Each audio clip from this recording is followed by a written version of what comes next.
Antes de existir YouTube Kids, classificação indicativa ou qualquer adulto realmente prestar atenção no que a gente jogava, existia uma internet sem filtro. Sites de jogos em Flash pareciam inofensivos e eram coloridos, gratuitos e para criança. Mas no meio dos jogos em Flash, tinham coisas que não eram pra gente ver. Jogos que começavam simples e terminavam com morte, medo e desespero. Ou uma sensação que você não sabia explicar, apenas que você não queria jogar de novo. Alguns desses jogos apareceram, outros ainda estão por aí escondidos, e alguns você provavelmente jogou quando era criança. Só percebeu quão perturbadores eles eram muitos anos depois. E hoje eu vou te mostrar jogos em Flash que não só traumatizaram a geração, mas provaram que a internet dos anos 2000 não tinha misericórdia nenhuma.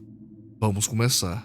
The Ugly é um daqueles jogos que parece bem simples à primeira vista, mas gruda na sua memória por anos. Ele não tem monstros sobrenaturais, nem depende de jumpscares baratos.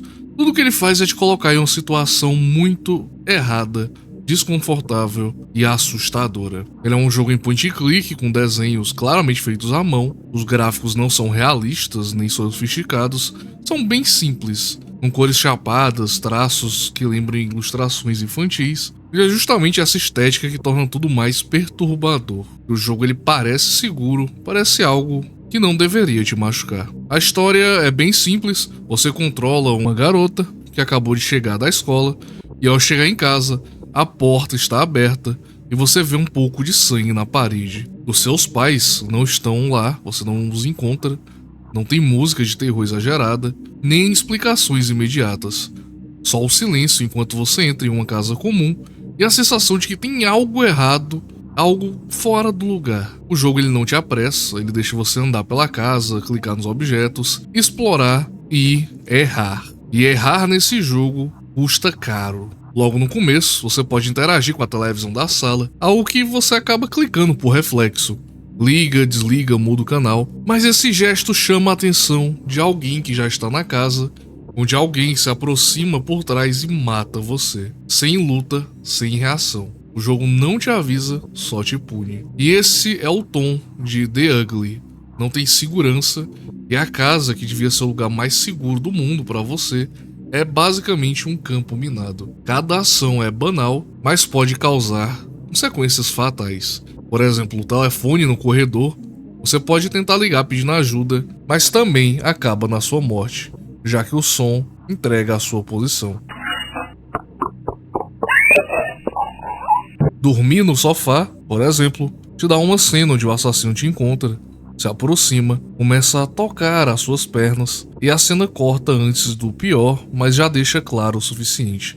E esse é um dos momentos mais perturbadores do jogo, justamente por não mostrar tudo. E conforme você explora a casa, ao longo de várias gameplays, o jogo revela o que aconteceu por ali. Nos quartos, você encontra sangue, sinais de luta, o rastro de uma violência que já aconteceu antes de você chegar. No banheiro, por exemplo, tem uma das cenas mais lembradas e perturbadoras do jogo. Quando você abre a tampa do vaso sanitário, você encontra a cabeça decapitada do pai do seu personagem. E dentro da boca dele, uma chave, da qual você é obrigado a pegar sem alternativa. E se você acabar pulando etapas ou fizer isso fora da ordem correta, você grita e o assassino te escuta. Enquanto você explora, na cozinha você encontra um jornal que revela o contexto do que está acontecendo. Um serial killer chamado Donald The Ugly escapou da prisão, começando de novo a sua sequência de assassinatos, sendo você, a sua casa, o primeiro alvo. Ou seja, não tem nada de sobrenatural aqui, não é um demônio, é só um psicopata invadindo a sua casa,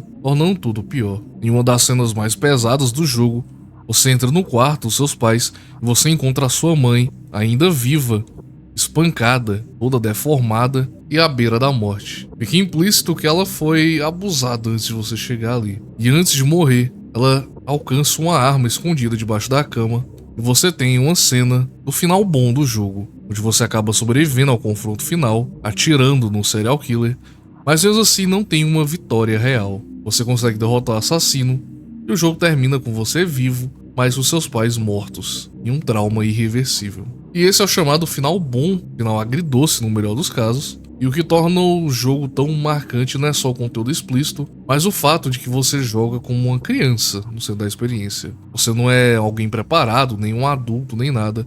Você é só uma pessoa pequena, frágil e não entende o que está acontecendo. O jogo te força a pensar como alguém indefeso, onde fazer barulho é um erro, pedir ajuda também faz barulho e é um erro, confiar na lógica comum também é um erro. E pensar que esse jogo estava disponível em basicamente qualquer site de jogos que você podia encontrar por aí, acessível a qualquer pessoa, muitas vezes sem aviso. Esse era um jogo em flash, no meio de milhares de outros, mas que chamava a atenção, e eu, como tenho certeza que várias outras pessoas, acabamos nos deparando com esse trauma sem aviso nenhum. E até hoje eu lembro do quão assustado eu ficava, com medo de alguém invadir minha casa e matar meus pais. E o que traumatiza nele não é nem o choque gratuito, mas sim que ele quebra a promessa fundamental de que a casa é segura, de que seus pais vão te proteger e de que os adultos sabem o que estão fazendo. Ele mostra de maneira cruel que nem sempre esse é o caso. E para uma criança jogando isso lá por 2008, sozinho à noite, isso não era só um jogo de terror.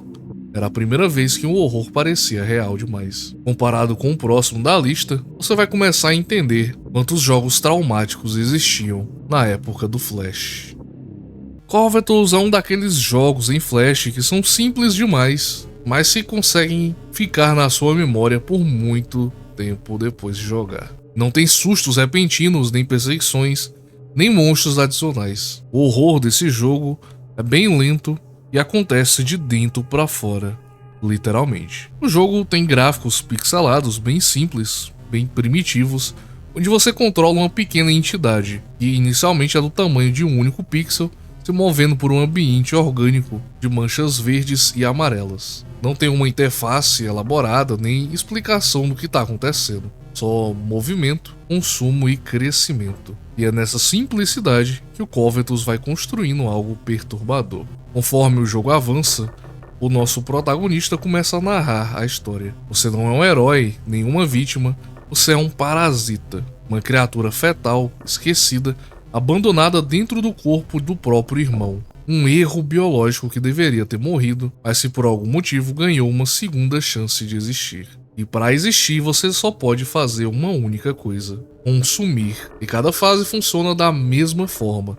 Você vai se movendo e devorando partes do corpo do hospedeiro. Tecnicamente, é tudo que você faz, mas narrativamente cada pedaço é uma escolha silenciosa. Enquanto as fases vão passando, o parasita cresce e o jogo deixa marcas. Você vê no corpo do irmão cicatrizes, deformações internas, e o sorriso simples e feliz que representava o hospedeiro vai lentamente sumindo e se transformando em outra coisa. E o que torna o jogo bem desconfortável é que o parasita sabe o que está fazendo. Ele pensa, ele fala, ele reflete, ele afirma que ama o irmão, mas o chama de ignorante e o trata como um recurso descartável. Em alguns momentos ele se mantém calmo, e em outros ele explode em raiva e desespero, exigindo que o corpo coma mais para que ele possa absorver mais nutrientes. E conforme você progride, o parasita vai assumindo uma forma cada vez mais humanoide e deixa de ser apenas uns pixels e passa a lembrar uma espécie de feto deformado.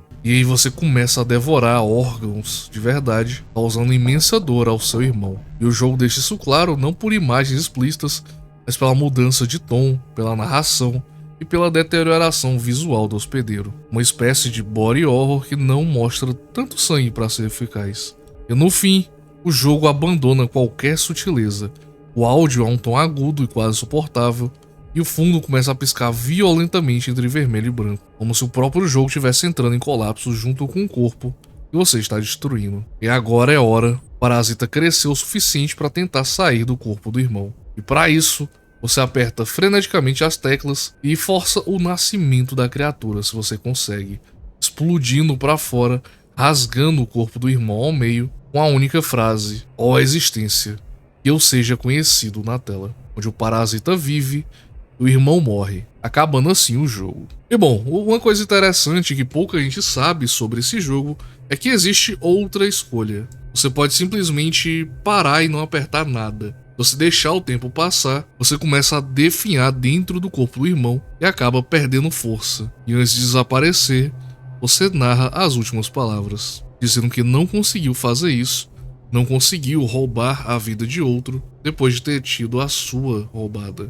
Então, com esse misto de culpa e empatia, o jogo termina abruptamente. Se ele sobrevive ou se o dano já é irreversível. E isso talvez seja o mais cruel de Covetous, onde não há um final feliz. Qualquer escolha deixa um gosto meio amargo, onde viver significa matar e ter compaixão é basicamente morrer. O jogo não te julga, ele não te dá um certo ou errado, ele só te deixa essa situação e você convive com ela. E bom, Covetous é um jogo frequentemente lembrado como um jogo estranho e perturbador em Flash, mas ele na verdade toca em temas bem profundos como egoísmo, sobrevivência, culpa, inveja e identidade, e se inspira em uma condição real que é bem rara chamada fetus in feto, onde basicamente um feto parasita vive dentro do corpo de um gêmeo e é uma condição médica bem rara e peculiar. Mas o jogo pega isso e vai além do choque biológico. Ele transforma isso em uma metáfora sobre o desejo de existir a qualquer custo. No fim, o jogo é assustador porque pergunta quão longe você está disposto a ir para salvar a sua vida. Se você acha que esse jogo não é grotesco o suficiente, vamos ver o próximo. Skull Kid é talvez um dos jogos mais famosos da época do Flash e que hoje ele parece bem simples, mas no contexto que ele surgiu era bem memorável. Ele foi lançado entre 2002 e 2003 no Newgrounds e vem de uma era onde a internet estava descobrindo os próprios limites. E o jogo começa abruptamente, ele não tem uma história complexa, nem contexto moral, nem uma motivação clara do porquê está acontecendo. Você simplesmente começa controlando uma criança com um crânio no lugar da cabeça e tem uma motosserra dentro de um prédio com vários escritórios. Então, você sai e mata todo mundo. Visualmente, o jogo é bem simples, os gráficos são crus, com sprites pouco detalhados, animações bem limitadas, mas o design do protagonista é bem marcante. É um corpo pequeno, quase infantil, com um crânio exposto no lugar do rosto. E nem parece uma máscara, nem tem tiras, nem buracos para os olhos, é basicamente a cabeça dele mesmo. E aí você se pergunta se o Skull Kid é humano, morto-vivo, ou se ele é tipo um motoqueiro fantasma sendo um símbolo de vingança e violência. E bom, a gameplay é tão esquisita quanto. No primeiro andar, que é onde você começa, você anda para frente e para trás e você usa a motosserra. Os funcionários do escritório não reagem, não fogem, não lutam e não gritam. Eles simplesmente ficam ali, esperando você se aproximar e atravessá-los com uma lâmina afiadíssima. Mesas, cadeiras e objetos do cenário também são destruídos da mesma forma, de um jeito que basicamente é tudo a mesma coisa. Nada tem valor de verdade. Bom, essa parte inicial do jogo é bem chamativa e hipnótica, onde não tem desafio, só você anda, serra, avança e mata tudo. A violência é bem grande, mas desprovida de qualquer emoção explícita. Não tem nenhuma reação a essa brutalidade, nem consequência aparente. Você só anda, sai cortando tudo e é divertido, o que faz disso ser tão memorável. E bom, quando você vai para o segundo andar, o jogo muda bastante de tom. A motosserra vai embora e você agora tem uma pistola. Nesse andar, os funcionários do escritório estão armados e o ritmo desacelera um pouco. Agora você precisa se esconder atrás de objetos, ficar trocando tiros com eles. Cada inimigo vai tendo uma arma mais forte que o outro, até o último que tem um rifle automático e te mata se você errar o time. E essa mudança brusca fica meio curioso, e o jogo nunca explica porque que no primeiro andar ninguém tenta se defender e no segundo todo mundo vira um militar treinado usando armas de fogo. Mas tudo bem, o jogo não precisa explicar.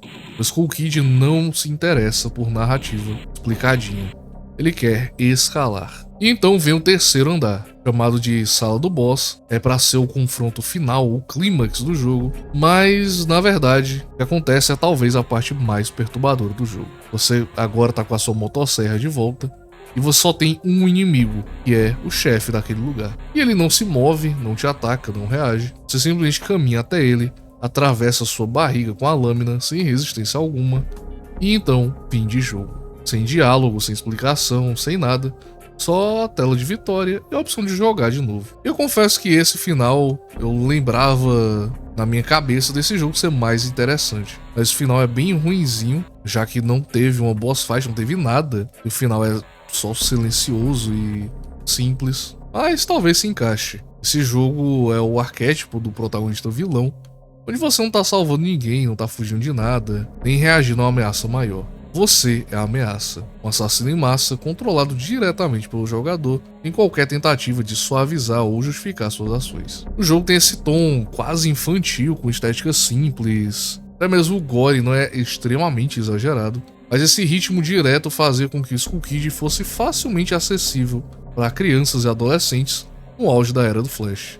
Era o tipo de jogo que você com certeza clicou porque achou chamativo ou por curiosidade, e você ia jogar porque era simples e fácil. E não é um jogo assustador, nem de terror no sentido tradicional. O jogo não tem sustos, nem nada que te assuste. Ele é só um jogo bem violento da era de Flash. Mas confesso que jogando hoje em dia, através de sites que ainda tem esses jogos em Flash, o Skull Kid parece quase um artefato histórico. É um jogo que, na minha época, eu achava que era muito melhor e bem mais perturbador do que realmente é, mas hoje em dia, quando a gente cresce, a gente percebe o quão bestinha isso aqui era. Mas ainda assim, é um jogo extremamente memorável que marcou a minha infância e a de muita gente também, pois eu tenho certeza que você reconhece esse garoto com a caveira no lugar da cara. Mas o próximo jogo promete ser mais violento e diferente desse, você não vai estar só no papel de um vilão. Divine Intervention, um outro jogo lendário dessa época, que foi criado por Jim Bonatti e lançado em 2003. Bem antes desse criador ficar muito famoso por criar um jogo chamado Happy Wheels. Sim, esse jogo é do mesmo criador da Happy Wheels. E bom, aqui a gente já consegue ver várias marcas que definem o seu estilo. A violência gráfica exagerada, dificuldade punitiva e um prazer quase cruel em mostrar o seu erro com mortes explícitas bem animadas. E a premissa é bem simples: o mundo está no meio de um apocalipse demoníaco. Pessoas comuns foram possuídas e a cidade virou um inferno em ruínas. E você é o escolhido divino para limpar a bagunça, um padre. E logo na intro, você está rezando pedindo orientação e uma luz divina ilumina uma bíblia. Quando você abre, você encontra uma arma. E então, sem sutileza, o jogo já te bota para atirar em bichos em uma gameplay que é um side-scroller, com você usando o mouse para mirar e atirar onde o cursor está. O que parece simples, mas o jogo é bem complicadinho. Qualquer ataque inimigo é morte instantânea. Você não tem barra de vida nem margem de erro. É um golpe, um projétil que você não desviou e acabou. Mas pelo menos você tem a recompensa de assistir a animação de morte única, grotesca e detalhada. Uma parte essencial da experiência. E bom, tem muitas mortes diferentes. Crianças possuídas arrancam sua cabeça, por exemplo. Adultos rasgam seus braços e atravessam seu peito com eles. Sacerdotes queimam a sua carne até restar só um esqueleto vermelho. Um velho mendigo joga uma tampa de lixo e arranca sua cabeça. O jogo tem bastante criatividade nas formas que você vai morrer. E um ponto bem polêmico desse jogo é que muitas criaturas que você enfrenta são crianças. Meninos pequenos, uns de patins, outros com facas. Todos eles correm na sua direção com expressões maníacas. E o jogo faz questão de mostrar que, embora eles sejam fracos, eles são extremamente letais. E aqui o jogo basicamente tem violência contra crianças, mais justificado porque estão possuídos por demônio, né? Ainda assim é bem desconfortável. E bom, entre os combates tem figuras que chamam ainda mais atenção. Alguns coroinhas aparecem com armas melhores, dizendo frases amigáveis, e inclusive você pode atirar neles se você quiser. O jogo deixa claro que não gostou, mas não tem consequência. Eles morrem como qualquer outro. Você não é punido moralmente, ele só deixa registrado o ato como mais um detalhe perturbador. E bom, existem mini-chefes nesse jogo. Por exemplo, o padre possuído, flutuando com pentagramas, usando símbolos religiosos corrompidos e usando ataques demoníacos. Inclusive é bem difícil, porque você tem que agachar ou desviar na hora certa ou não atirar na hora exata. Qualquer erro, você morre. É um jogo que exige bastante memorização, muitos reflexos e paciência. E tudo isso para chegar num confronto final contra um demônio grotesco, uma criatura gigante, obesa e alada. Ele cospe criaturas que te engolem vivo, cospe fogo que carboniza seu corpo, ele voa para te morder e inclusive aponta para você invocando um raio divino que explode a sua cabeça instantaneamente. Inclusive esse golpe nem pode ser esquivado, o único jeito de sobreviver atirando na cabeça do chefe na hora que ele se expõe para cancelar o golpe dele. E bom, quando você finalmente consegue derrotá-lo, a cabeça dele explode e você segue para um metrô infestado de possuídos. E então, o jogo basicamente termina com um simples continua. E esse era o cliffhanger que o jogo acabava. O que deixa o jogo perturbador não é só o gore nem a dificuldade, mas sim o uso de símbolos sagrados, violência extrema, principalmente contra crianças, onde você tem um padre escolhido por Deus matando essas crianças possuídas ou morrendo de maneiras bem brutais. E apesar de ser um jogo bastante divertido, ele era extremamente complicado. E como na época do Flash, ele era facilmente acessível para qualquer um que tinha um navegador, você não tinha um aviso sobre o conteúdo, nem filtro etário por isso. Você acabava encontrando, clicando por curiosidade e jogando com seus amigos, tentando passar de fase. Mas honestamente, eu confesso que eu nunca consegui zerar esse jogo quando era menor. E olhando hoje em dia, eu lembro que esse jogo ele representava uma época do internet um pouco mais selvagem, onde esse conteúdo chocante era parte da linguagem. E bom, esse jogo não é só difícil ou violento, mas também extremamente perturbador, principalmente hoje em dia, mas também foi um dos jogos mais famosos dessa era Flash. E você com certeza conhecia isso. E esse foi o vídeo de hoje. Muito obrigado para todo mundo que acompanhou até aqui. Espero que vocês tenham gostado. E se você já conhecia ou jogou algum desses jogos que eu trouxe hoje, comenta aí embaixo. Não esqueça também de deixar o like para me dar aquele apoio, hypar o vídeo se você tiver no celular, que ajuda muito o canal. E se vocês querem mais conteúdos como esse, se inscrevam e peçam também nos comentários ou deixem sugestões.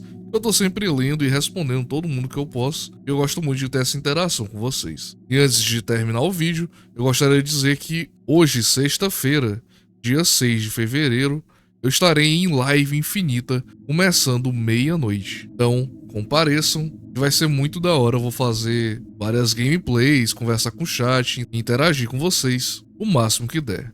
Então é isso, muito obrigado pelo apoio e a gente se vê no próximo vídeo. Valeu, falou!